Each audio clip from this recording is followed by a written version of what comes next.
What's going on, Stab Team? It's me, Stab Lover 67, back at it again with another video. So, it's been a while since the last Stab movie came out.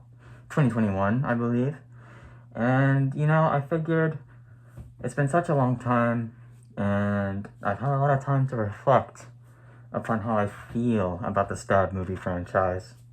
And so I thought, what better way to talk about it than to rank it? Alright, let's get into it. Alright. There's been 8 Stab films so far. The last one releasing in 2021, and the first one being 1997. So, starting here at number 8, we have Stab. Not the original, Stab 8. They called it Stab like Halloween. So stupid. Okay, I'm not even gonna like give this movie any credit. It is the worst piece of dog shit I've ever seen in my life, okay? So many things wrong with it, okay? Alright, well, I don't even know where to start. Ghostface himself, the classic white mask, silver now, okay? And he doesn't even wear the costume. It's like some sort of weird black tank top. And, like, you can clearly see who it is under it. Like, they're not even hiding it. The Ghostface voice changer, gone. It's replaced by some other guy who, like, played Shaggy, I think. I don't know. It was so stupid, right? Like, the murder mystery aspect is gone. And you would think, Rian Johnson, he's a great murder mystery writer.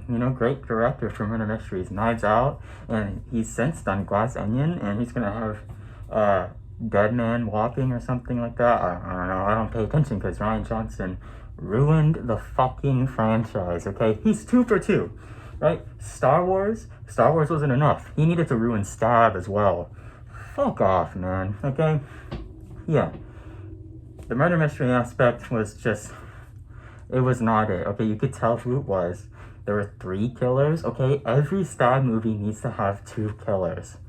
I don't understand. It's like they don't understand that. Like, what the fuck? Okay, sorry.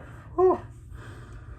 I get a little bit heated over these movies. I'm pretty passionate, okay? Pretty passionate over this franchise.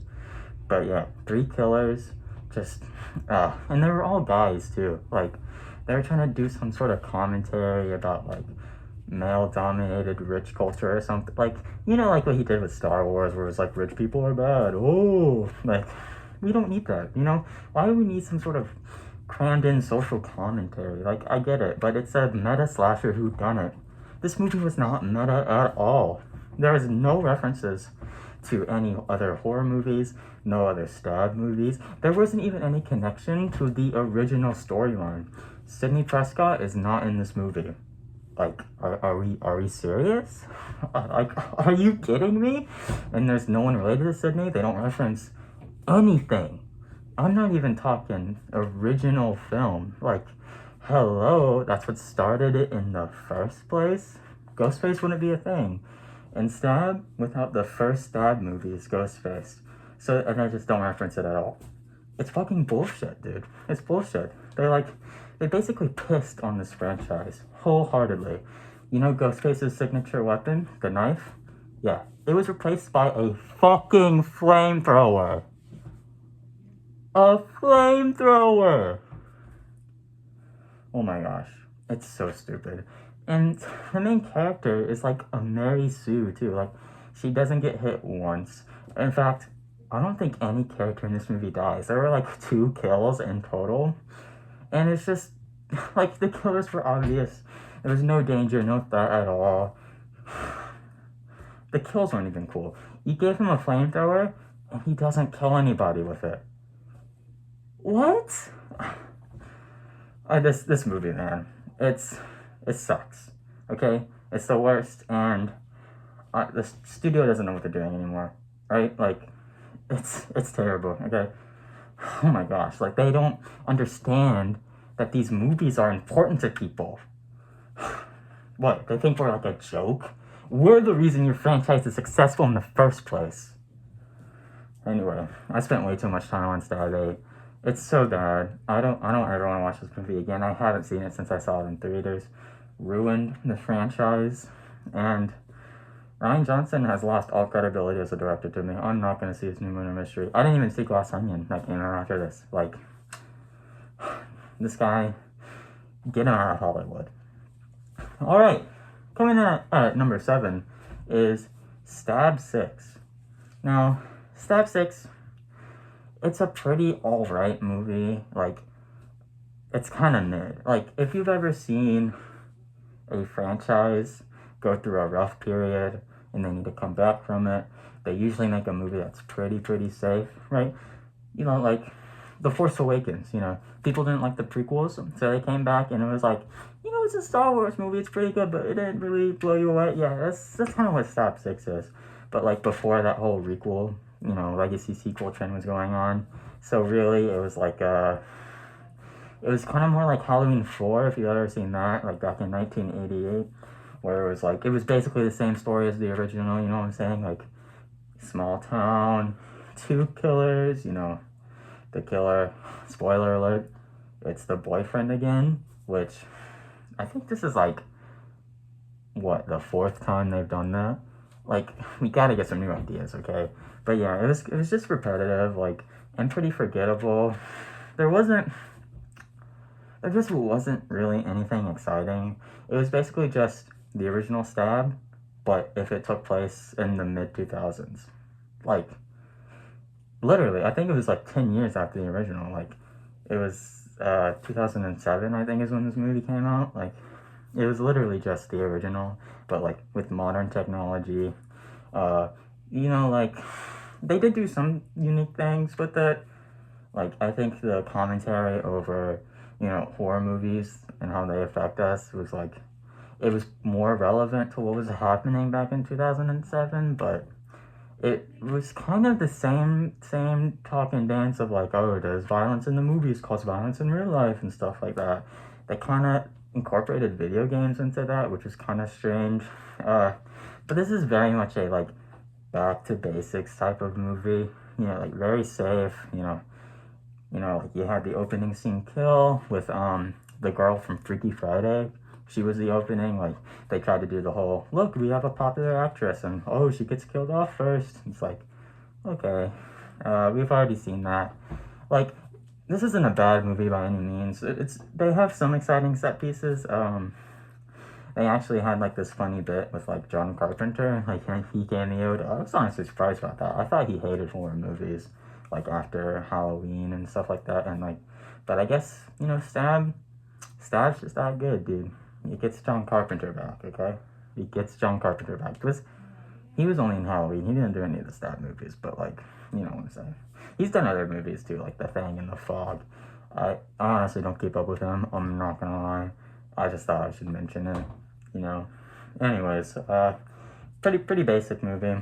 So after Stab 6, we're gonna go with Stab 4, okay? Pretty controversial. Once again, similar thing.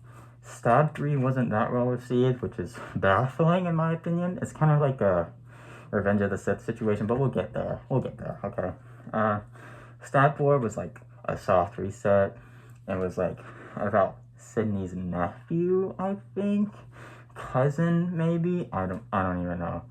I kind of forget. It's been a while since I've seen it. Like, you know, these lower movies, I don't really watch that much. I think 6 is better than 8 for sure, by a landslide, but I don't know. I don't really watch, like, these movies that much. I usually stick to the originals, you know, unfortunately. Sometimes marathoning it, I'll watch them all, but it's been a while since I've seen 4, but it has a very fun premise. Like, it's kind of a parody, which is a common thing with 4 and 5. It's like a parody of, like, bringing back dead killers. Like, the opening, I kid you not, it starts off with Ghostface digging up the grave of Billy Loomis, the killer, like, from the first Stab movie. He stabs him with a knife that shoots electricity into him, and then he comes back from the dead. What? And yeah, so, like, there's obviously 2 killers. They weren't hiding that at all. But, like, one of the killers resurrected Billy Loomis, and he becomes sort of like this Jason Voorhees type character. He just walks around killing people. At one point, his head gets cut off, and he just, like, puts it back on. Like, is this Demon Slayer? I don't. But it was pretty fun, you know. It was like, imagine Six, but with like the fun premise of bringing back someone from the dead. It's not something you can really take that seriously. Like, this is definitely when the franchise starts to, ooh, you know what I'm saying. But I think overall it's a pretty fun movie. It had a lot of interesting premises, and I think the killer reveal kind of hit home a little too hard with the guy being mad at Sydney's nephew for not going out with him. Like, you know, kind of hit too close for home for me. But honestly, you know, not a bad watch. I know. I'd say this is a pretty recommended movie. Next, we're gonna go with Seven. So Seven is like a pure reaction to Six. Six was a pretty safe and vanilla movie. Seven, they go off the walls. They revealed who the killer is in the opening scene, and it's that guy. They're not guy. Sorry, it's the girl from The Good Place. I forget what her actress's name is. I'm sorry, but yeah, she like they're talking about horror movies. This movie is very meta. Like Six was kind of meta. Seven, super meta. They're watching Stab Six in the opening, and then she's like stabs her while they're watching, and she's like, "Shut up! Like I'm trying to watch the movie." Like, okay, girl, damn. And this is a very fun movie, right? Um, Pretty controversial, I know, for putting it this high, but this and the next spot, they're just fun movies. You know, like they're not that good, but I wouldn't say they're bad either. You know what I'm saying? Like Stab Six, sorry, Seven. I man, what am I on today? Stab Six. I said it again. Are you? These movies are pretty similar. Okay, to be fair, Seven is just an off the walls version of Six, honestly. So yeah, the new character, she didn't go to college because she's like trying to get into the film industry or something like that. But then, oh surprise, surprise, Ghostface is coming after her, and of course it's the girl from The Good Place. But like, so it's like this weird reverse. We know who the killer is, so like throughout the movie we're like, oh, don't talk to her, stop, no, don't hire her for your movie. It's like, she's going to kill you. It's honestly, in that aspect, it's pretty fun, and they have a lot of meta moments, like they're watching Stab, and that's the scene where he's like, look behind you, and then while it's happening, Ghostface is behind the character, while someone's on the couch telling Randy and Stab to look behind him, like, very, very meta. And then later, they were like, Ghostface was recording that, so later they're watching the recording, and they don't know it's recording, right? We don't know it yet. Like, almost like in Stab, and they're like, look behind her, like, blah, blah, blah. Like, it's meta upon meta upon meta. They, like, they talk about Stab, but, like, as Stab. Like, the Stab movies exist in Stab 7. Like, usually they just reference horror movies, but they went off the walls crazy with this one. Okay? So, yeah, that is pretty insane.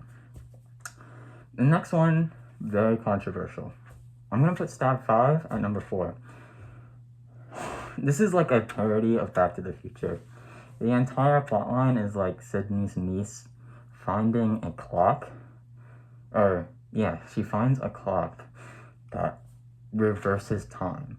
And so she travels back into 1807. Yeah, I'm not lying. Like, she just travels back in time 200 years ago. But, like, despite the fact that the date is wrong, like, it's so obvious, because, like, it's more of, like, an 1880s type of movie. Like, it's very much Gunslinger Cowboy. It's Back to the Future Part 3 to a T, right? And the stretches they make for this movie is crazy. So Billy Loomis came back from the dead in the last one. They continued the Billy connection, and now it's Billy's daughter. he had a daughter who's somehow now in her teens. Like, all logic has gone out the window. But yeah, she's the killer, and she goes back in time with Sydney's niece, and it's sort of like they meet, like their ancestors. So, like, the other killer, because there's two killers, and there's always two, is, like, Billy Loomis's ancestor. And so, they partner up together in order to kill Sidney's niece and Sidney's ancestor. Like, it's a very strange movie, and they do the thing where, like, they go back to the present, but, like, past characters come in. Most of the characters is full past. You have that sort of references where they're like, oh, it's kind of like this movie, and they're like, what's a movie? And so it's kind of fun. Like, this is a very fun movie, very stupid, but very fun. And if you like Back to the Future and Stab, I think you'll really like this one. But yeah, so that's very interesting. Of course, we have our final top three, and if you noticed, it's kind of obvious, okay? So at number 3, we have Stab 3. Very underrated movie, okay? You know, sort of the resurgence Revenge of the Sith is having, you know, younger generations are like, oh no, it's actually peak. That's me. I know it's a very controversial. I know a lot of people still don't think that way about Stab 3. Dude, this movie is awesome, okay? It's sick. Like, okay, it's very, they're making, like, a scary movie. They're making a horror movie, and then, like, characters get killed off in that movie. It's literally called Stab 3 Hollywood Horror. It's very, very good, okay? And they have the excellent plot twist. I don't really want to spoil it, right? This is how good. I think you should watch these 3. If you, for some reason, haven't seen Stab, like the original 3, go watch them. They are peak, okay? This is peak trilogy.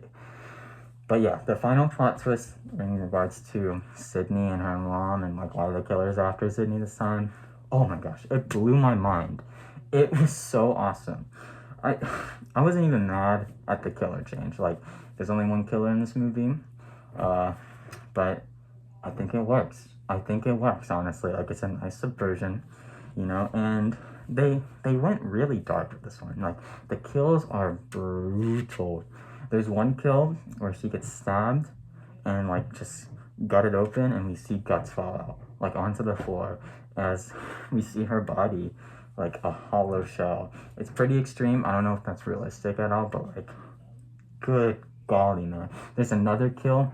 Rip someone open. I like ripping people open in this movie, right? Took her intestines and strangled her with her own intestines. Are you kidding me? That's awesome. Okay?